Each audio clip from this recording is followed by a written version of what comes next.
أعوذ بالله من شرور أنفسنا ومن سيئات أعمالنا من يهده الله فلا مضل له ومن يضلل فلا هادي له وأشهد أن لا إله إلا الله وحده لا شريك له وأشهد أن محمدا عبده ورسوله لا نبي بعده وبعد.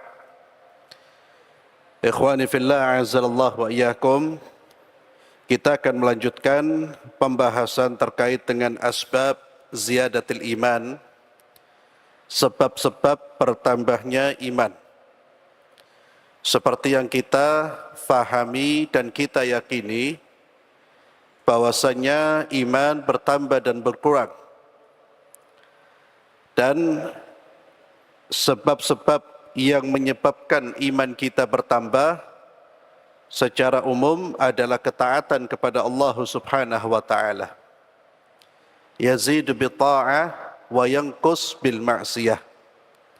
Dengan ketaatan iman kita bertambah dan dengan kemaksiatan iman kita berkurang. Itu secara umum seperti itu, kaedahnya seperti itu. Namun ada hal-hal yang lebih khusus yang bisa menyebabkan iman kita bertambah. Ini yang dijelaskan oleh para ulama.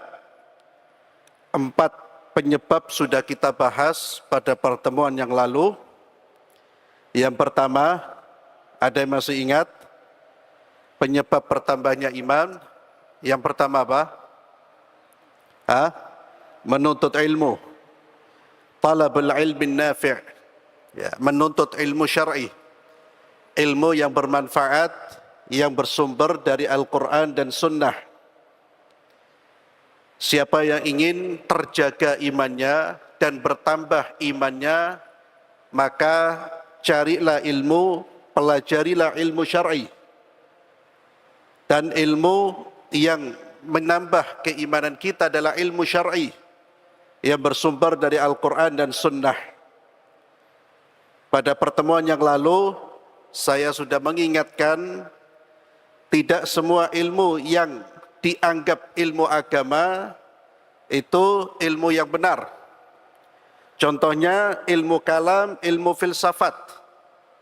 Sekalipun diajarkan di fakultas agama Islam, tapi ilmu tersebut tidak akan menambah iman Anda. Justru akan menggoncang, ya, kecuali bagi orang yang sudah punya ilmu syar'i yang kokoh dan kuat, maka filsafat dan ilmu kalam itu hanya sebagai pengetahuan yang di situ dia bisa melihat kesalahan-kesalahannya. Tapi bagi yang belum kuat kokoh ilmu Quran dan hadis, ketika belajar filsafat, ilmu kalam, justru imannya tergoncang. Dan itu sudah kita saksikan. Ya, sudah kita saksikan. Mungkin di antara antum ada yang pernah belajar di Universitas Agama Islam di Indonesia. Itu akan banyak ketemu dengan manusia-manusia mengaku muslim, tapi keyakinannya sangat bertolak belakang. Sangat bertolak belakang dengan keyakinan ahli sunnah wal jamaah. Saya pernah ketemu orang yang mengingkari adab kubur. Ya. Ada yang pernah saya sampaikan tidak sholat, semester 7 sudah tidak sholat. Kenapa? Ketika ditanya, ente kenapa tidak sholat? Sholat sudah tidak wajib, yang wajib itu mengingat Tuhan. Dia berdalil, loh, bayangkan. Ya, orang belajar filsafat itu meninggalkan sholat dengan dalil. Ya, itu kan ilmu yang membuat orang betul-betul berbahaya. Ya, ini saya terus sampaikan ini biar antum juga mengingatkan saudara-saudara kita yang belajar di fakultas-fakultas agama Islam, itu ingatkan sebelum belajar ilmu kalam, filsafat, perkokoh keimanan, perkuat keimanan, dan pelajari secara mendalam keyakinan-keyakinan ahli sunnah wal jamaah. Imani, pelajari. Ya, jadi belajar ilmu Itu katanya ilmu, tapi ilmu ternyata ilmunya ilmu yang menggoncang. Ya. Itu na'udzubillah, mudah-mudahan bertaubat pelakunya. Jadi dia mengatakan, ya, dia mengatakan sholat tak wajib. Kenapa? Karena Tuhan. Itu biasanya orang kalau sudah kena racunnya filsafat, nyebut Allah itu tidak mau Allah, Tuhan. Agar apa? Karena Tuhan itu milik bersama. Ya salam. Ya. Jadi dia tidak mau menyebut Allah, Tuhan. Ya. Karena Tuhan di dalam Al-Quran, ya, berfirman, wa aqimis salata li dzikri. Wa aqimis salata li dzikri. Tegakkan salat untuk mengingatku. Jadi selama saya sudah mengingat Tuhan, berarti saya sudah sholat. Ya. Itu saya ketemu, Ustaz. Ya. Dan mereka punya komunitas yang kemudian muncul Islam liberal dan seterusnya. Itu dari mana? Dari belajar ilmu yang tidak bersumber dari Al-Quran dan Sunnah, atau bersumber dari Al-Quran dan Sunnah, tapi berdasarkan pendekatan filsafat dan tokoh-tokoh filsafat. Jadi menafsirkan Al-Quran bukan dengan Ibnu Katsir, Ibnu Jarir At-Tabari, bukan. Menafsirkan Al-Quran dengan orang Yahudi. Anda bisa bayangkan itu. Ya, itu biasanya pusatnya ada di negara-negara Eropa yang membuka studi-studi Islam. Biasanya Islam yang diajarkan di situ adalah Islam yang sudah tidak merujuk kepada keyakinan ahli sunnah wal jamaah, tapi Islam yang merujuk kepada pemikiran-pemikiran liberal. Jadi tidak semua ilmu, maka ini perlu digarisbawahi. Maka ingatkan saudara-saudara kita, saya tidak mengatakan jangan sekolah, kuliah di Fakultas Agama Islam, lah kuliah. Ada yang bermanfaat. Tapi hati-hati dengan yang namanya apa? Ilmu kalam, ilmu filsafat. Ya. Jangan memperdalam sebelum kita memperkuat diri, memperkokoh diri dengan ilmu Quran dan Sunnah. Sebelum keyakinan-keyakinan ahlu sunnah menancap kuat di dalam diri kita. Itu pun ada yang sudah kuat tergoyangkan. Ya, tergoyangkan. Apalagi biasanya orang-orang filsafat itu pandai berbicara, Pak. Dan biasanya mereka sangat ahli dalam menyampaikan pandangan-pandangan falsafinya. Kemudian yang kedua yang menambah iman kita, dan masih ingat, ya gak apa-apa kita mengulang sedikit, ya, biar ingat kembali. Apa yang kedua? Apa? Asmaul Husna. Iya. Ahsantum, Masya Allah. Ini sakit, tidak ada hadiahnya, Pak. Masya Allah. Tidak ada hadiahnya. Hadiahnya jazakallah khairan. Ya. Ma'rifatu asma'il husna. Memperdalam, mengenal nama-nama Allah. Pelajari asma'ul husna. Tidak hanya dibaca, dilafalkan, tapi mengenal betul. Yang ketiga apa?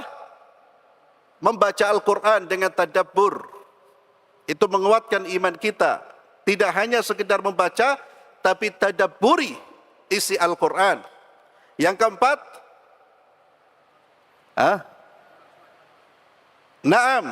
mempelajari sejarah Rasulullah Muhammad SAW. Mempelajari sejarah beliau, menjalankan ajaran-ajaran beliau. Ya. Ini diantara menambah keimanan kita, dan itu memperkuat kesabaran kita. Atau mempelajari biografi baginda Muhammad SAW, para sahabat-sahabat beliau, salafus saleh, itu juga akan menguatkan iman kita. Kemudian yang kelima adalah ta'ammul mahasinil Islam, memperhatikan, merenungkan keindahan ajaran-ajaran Islam. Karena ajaran Islam semuanya mahasin, penuh dengan kebaikan dan semuanya indah, baik. Ya. Akidahnya merupakan akidah yang paling sahih, yang paling bermanfaat, yang paling benar di antara akidah agama-agama yang lain.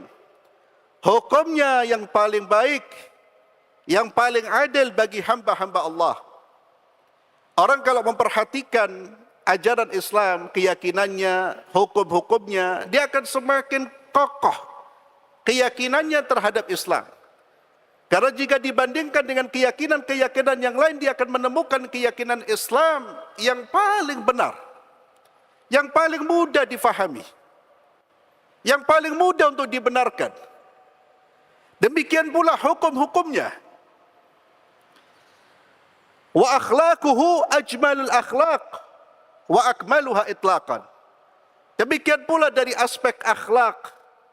Akhlak yang diajarkan di dalam Islam adalah akhlak yang paling mulia, yang paling indah, dan yang paling sempurna.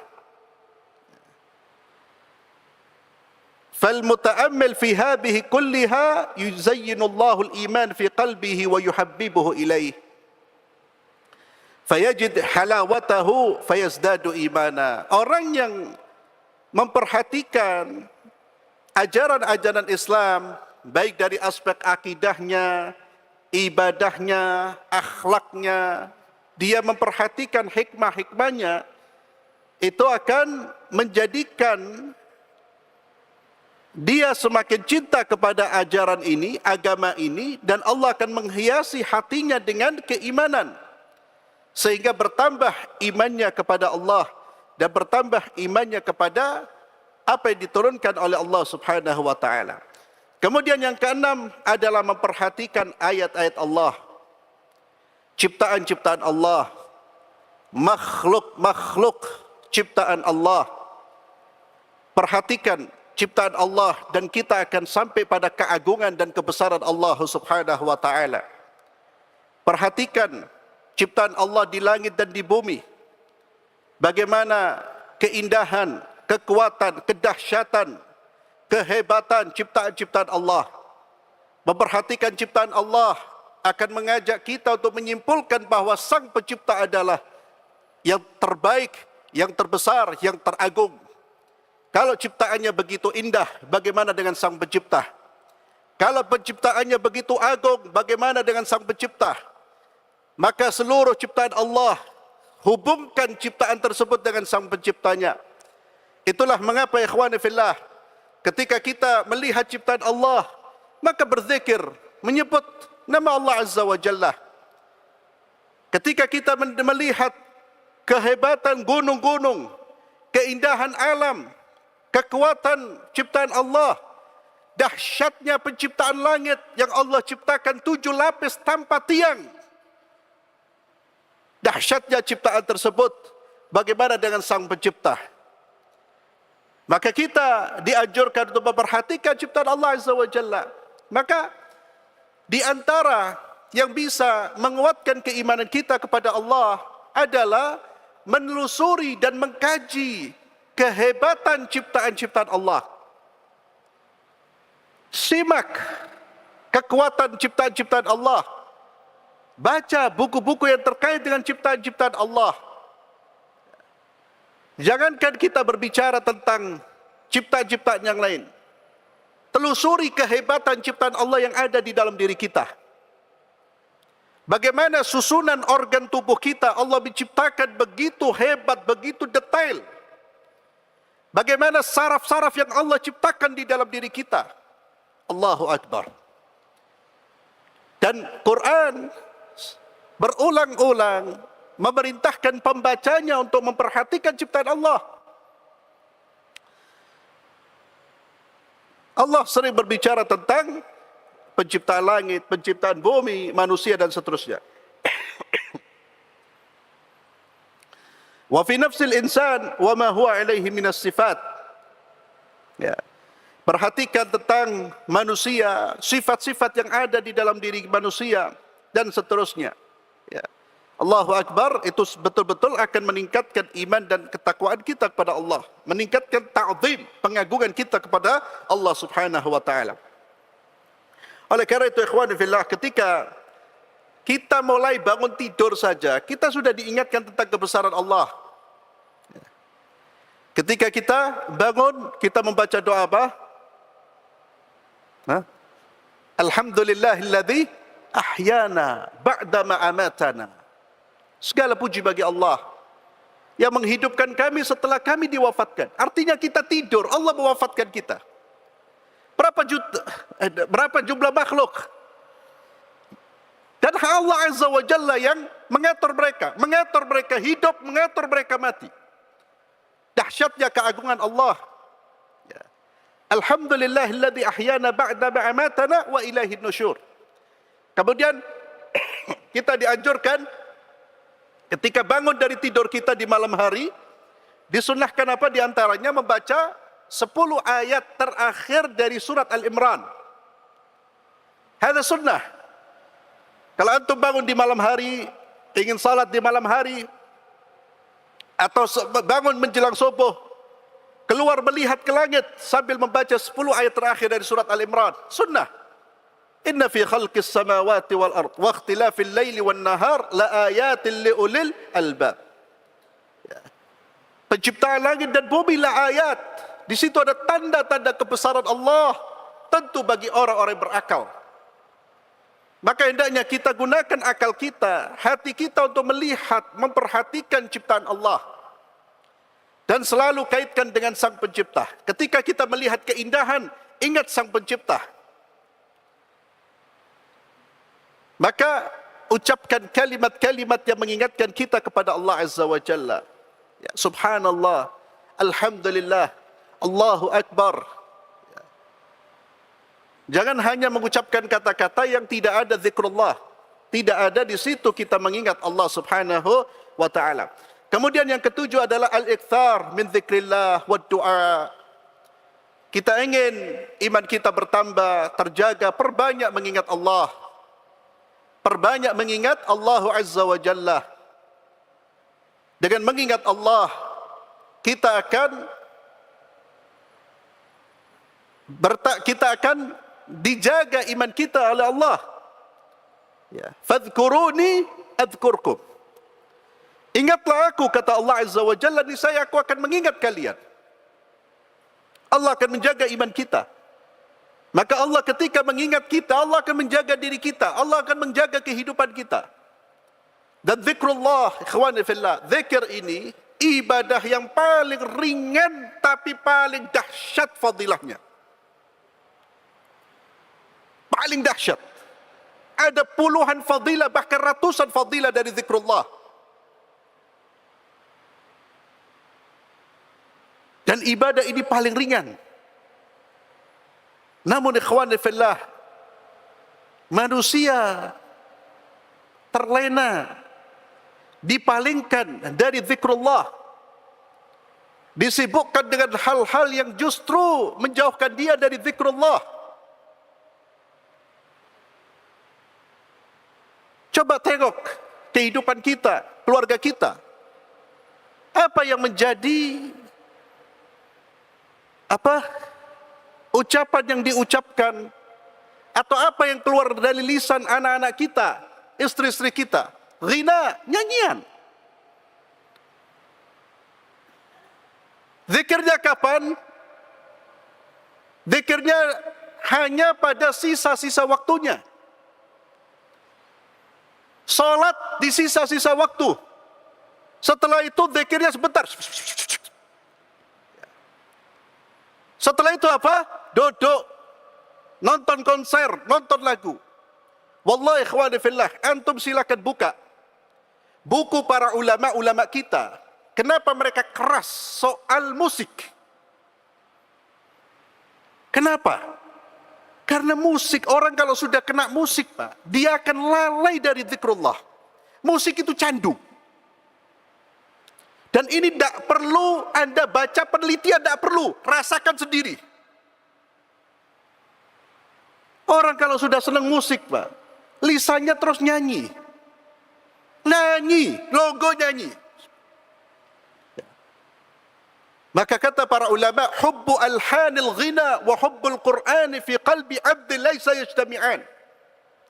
Cinta lagu dan cinta hubbu alhanil ghina, cinta lagu, lantunan lagu, wa hubbul Qur'an, dan cinta Qur'an tidak akan mungkin bersatu dalam diri seorang hamba.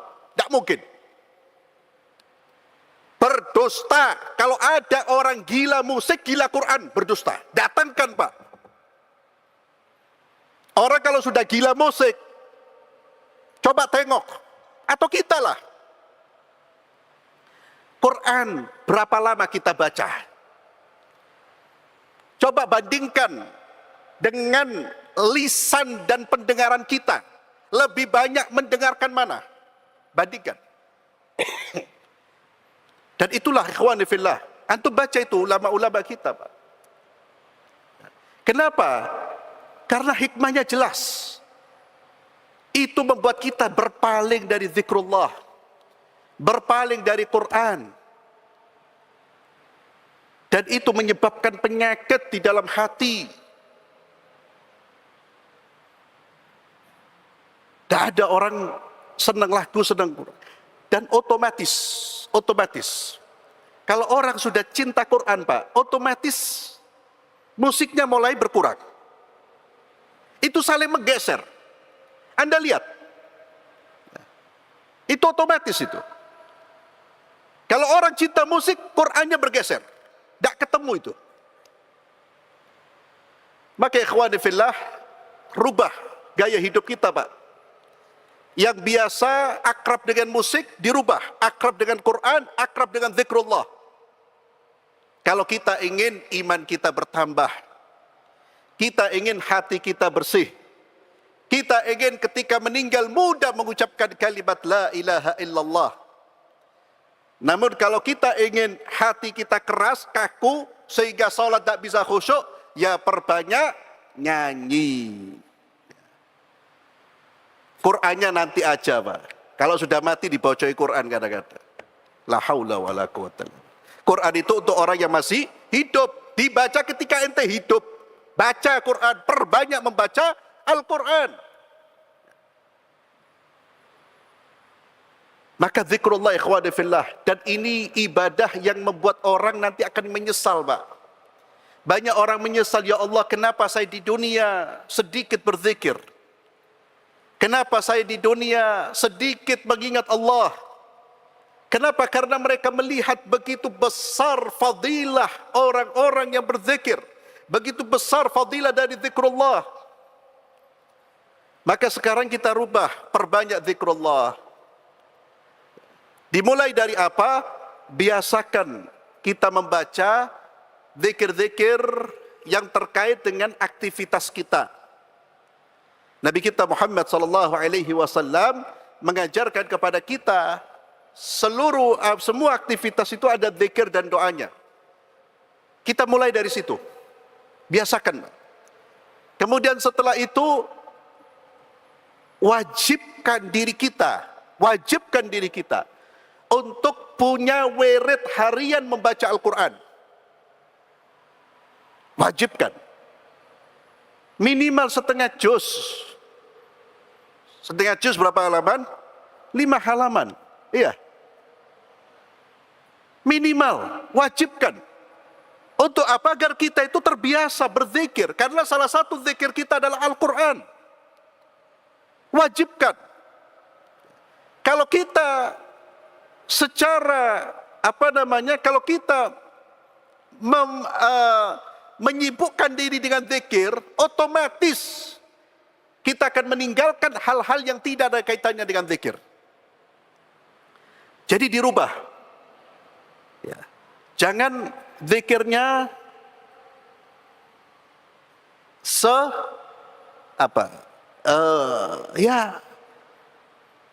di waktu-waktu yang sisa-sisa waktu. Sisa-sisa waktu. Terkadang orang baca Al-Quran ba'dal maghrib hadza jayyid, mumtaz. Tapi ba'dal maghrib nanti buka Al-Quran, baca Quran 1 lembar ngobrole 45 menit. Apalagi kalau baca Quran kemudian ditaruh HP di sampingnya, wow sudah alamat. Ditaruh HP, diaktifkan. Itu alamat dia tidak ingin baca banyak Al-Quran. Kalau orang niat dzikir, betul-betul fokus, Pak. Dia ingin betul-betul baca Al-Quran. Dia baca Al-Quran, HP-nya dimatikan, bukan di silent. Di silent masih kelihatan. Kalau sudah buka, ya Allah, kelas. Ya. Syatik ba'dal maghrib sampai isya, 2 ayat.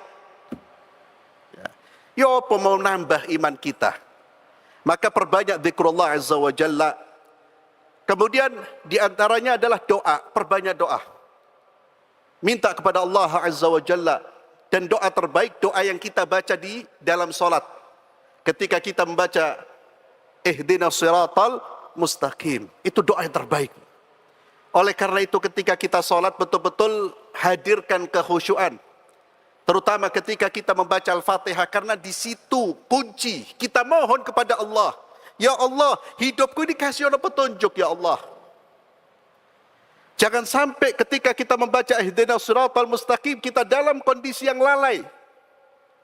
Karena sebaik-baik doa adalah doa yang dibaca dengan hati yang apa? Hati yang terhubung dengan apa yang kita baca, bukan terlalaikan dari apa yang kita baca. Termasuk membaca doa Allahumma ya muqallibal qulub tsabbit qulubana ala dinik wa ala ta'atik. Penting. Nabi SAW itu sering mengulang-ulang doa Allahumma ya muqallibal qulub tsabbit qulubana ala dinik. Nabi sering mengulang-ulang itu. Nabi kita Muhammad sallallahu alaihi wasallam, manusia terbaik yang sudah dijamin masuk surga, itu mengulang-ulang ya muqallibal qulub, ya Allah yang membolak-balikkan hati, teguhkan hatiku di atas agamamu. Apalagi ikhwani fillah, kita hidup di era saat ini, di zaman sekarang. Godaannya dahsyat ya akhi. Godaan dahsyat. Godaan syahwat, godaan syubhat. Semua orang bisa jatuh, bisa tersesat, semua orang, dak ustaz, dak siapapun. Semua butuh doa kepada Allah. Jangan ada yang merasa aman bahwa dirinya selamat, lah. Dan Nabi Muhammad SAW sudah mengingatkan bagaimana dahsyatnya fitnah di akhir zaman. Beliau sallallahu alaihi wasallam bersabda, ya, basyiru bil a'mal, badiru bil a'mal, fitanan ka qita'il lail mudlim, yusbihu ar-rajulu mu'mina wa yumsi kafira. Wa yumsi mu'mina wa yusbi kafira yabi'u dinahu bi'arad minad dunya. Badiru bil amal, kata Nabi, bersegeralah kalian beramal. Jangan tunda-tunda amal saleh. Fitanan, sebelum datang fitnah. Ujian, ka qita'il lailil mudlim, seperti potongan-potongan malam. Gelap, Pak. Dahsyatnya ujian itu sehingga orang enggak bisa lagi bedakan mana yang benar, mana yang salah.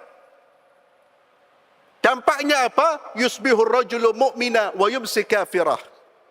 Ada orang yang pagi hari beriman, sorenya sudah kafir. Ya Allah, la haula wa la quwwata illa billah, dan tidak ada daya dan kekuatan kecuali dengan kekuatan Allah. Maka ikhwani fillah, di antaranya cara kita mendidik anak-anak kita, perkuat doa. Tanamkan kepada mereka untuk senantiasa berdoa kepada Allah. Berdoa kepada Allah. Itulah tali yang kuat. Terus minta kepada Allah Azza wa Jalla. Kemudian, maka doa ini ikhwani fillah, jangan hanya kita panjatkan ketika dalam kesusahan.